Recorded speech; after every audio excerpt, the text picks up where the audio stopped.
जय श्री कृष्णा सभी को। सबसे पहले आपसे क्षमा चाहेंगे, बहुत दिन हो गए किसी व्यस्तता के कारण हमने आगे सत्र नहीं बनाए थे। आज चलिए फिर से प्रारंभ करते हैं। एक बार क्विकली देख लेते हैं हमने पीछे क्या देखा था।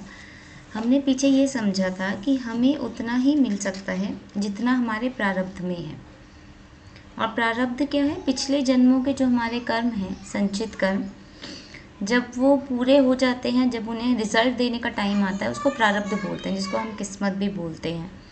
किस्मत है, लक है, फेट है, बहुत नाम से जाना जाता है।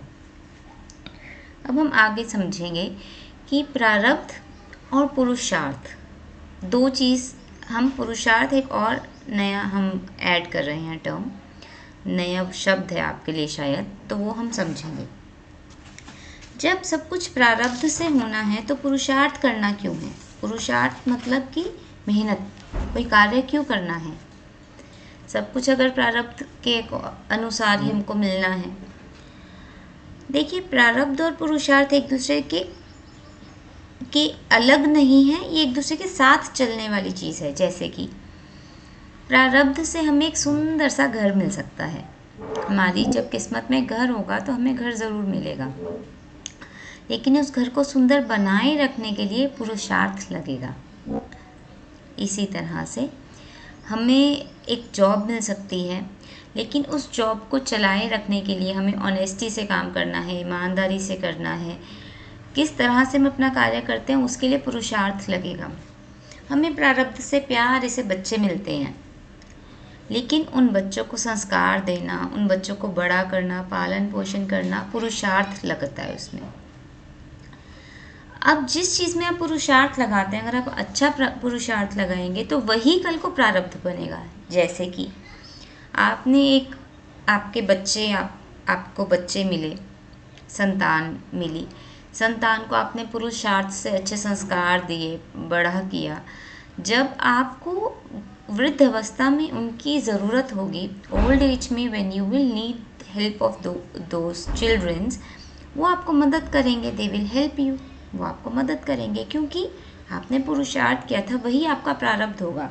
अब दूसरी तरह से देखते हैं, अगर किसी ने खुद ज़्यादा पुरुषार्थ नहीं किया कार्य, तो वो भी करेंगे, पढ़ाएंगे, लिखाएंगे, वो भी पुरुषार्थ कर रही हैं, है ना, स्कूल भेजने में।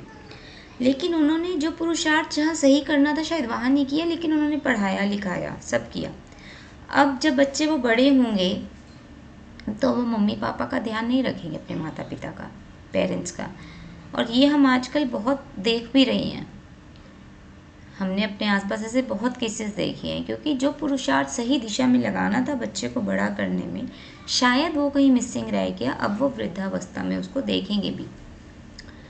तो अब अगला सवाल महत्वपूर्ण ये उठेगा कि कहाँ पुरुषार्थ लगाना है और कहाँ प्रारब्ध के सहारे छोड़ देना चाहिए।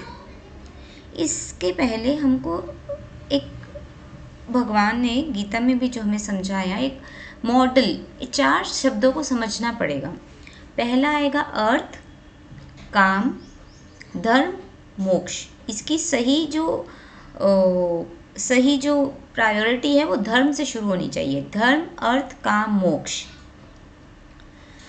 धर्म का मतलब होता है कि आप राइटियसनेस, आप सही करें, जो आपके अंदर से आपको आवाज़ आती है कि हम अभी सही कर रहे हैं कि गलत कर रहे हैं, दैट इज़ धर्म, वो धर्म है। अर्थ इज पैसे, हम सबको पैसे चाहिए, और गीता में भी भगवान ने इसको गलत नहीं बताया है। पैसे आपको चाहिए ज़िंदगी चलाने के लिए। काम मतलब कि जो आपको उस पैसे के भोगने के लिए चीज़ें चाहिए।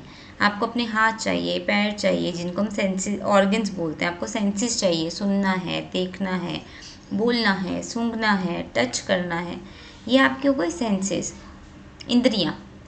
और उसके बाद आपको पति, पत्नी, बच्चे, परिवार, वो सब चाहिए। घर अगर बना है तो घर को भोगेगा कौन? तो ये है काम। और अंत में आता है मोक्ष। मोक्ष यहाँ पे माना जाता है। मोक्ष का मतलब है कि हमारे जो शक्ति है, हम सब कभी भी हमेशा खुश नहीं रह पाते।